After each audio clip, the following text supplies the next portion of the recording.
Hello everyone, this is Nisha with Inspiring Beautiful Creations. I'm here today to share with you my entry for Scrapdiva29, her Subbie challenge. She's 11,000 plus in her challenge, and congratulations to you, Erica. I've been watching Erica for a while, and she's inspired me with many of the tutorials and the things that she's shown on her channel and the projects. And you know, she does a lot of haul videos to tell you what's out there, how to use things as well. So it's a great channel to watch. I want to just take this time just to show you a few of the items that I made for her. Before I show you, I'll tell you, she was asking for 2 baking theme tags. She asked for a memory decks card, and she wanted the things to be in pastel colors, if I'm correct, and she wanted a mini loaded envelope. So this is what envelope that I made. I've been a little under the weather, so I tried to make something for her, and it took me a little bit longer, but by the time this video uploads, she would have already received her package. But I'll just show you simply.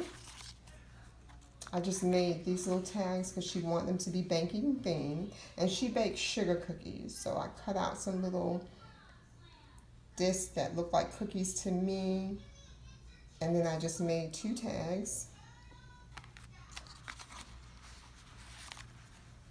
Here's the second one. I kind of alternated the colors a little bit, and then I just put a little tag. I kind of put layers on this one.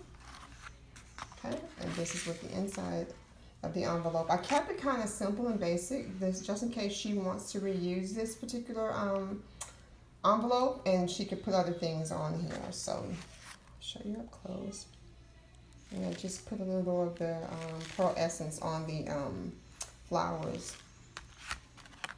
And then this is the back. And this is the memory decks card.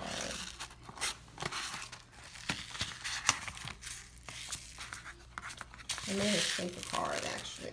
A shaker memory decks. Okay, it says happiness is homemade, and I have just elements inside that reflect if you were baking something. And I have this. And I put 2 little mittens here with a little bling and a little ribbon. And I have that, a little bit on the side if you want to see. And in the back, we just share our information. Oops. So I also made her a little card to tell her congratulations, and what I did was I layered several different dies that I have, just that I was playing around with, and I just stacked them, and I thought it looked really pretty. And I had a flower that I made, one of my Heartfelt Creations flowers. I put a little pearl center inside, and on the inside I just put a little decor here at the top, and just put my little congratulations there. Okay. Thank you all for watching, and again, I'll put her information in the description box below about her channel and everything. And I, just encourage you all, just go check her out and see some of the things that she's created and done. She's really, again, inspiring. And I want to thank you all for watching my channel, continuing to support and continuing to follow me, and continuing to leave me wonderful comments on my channel. I appreciate you all. Have a wonderful day. Thank you.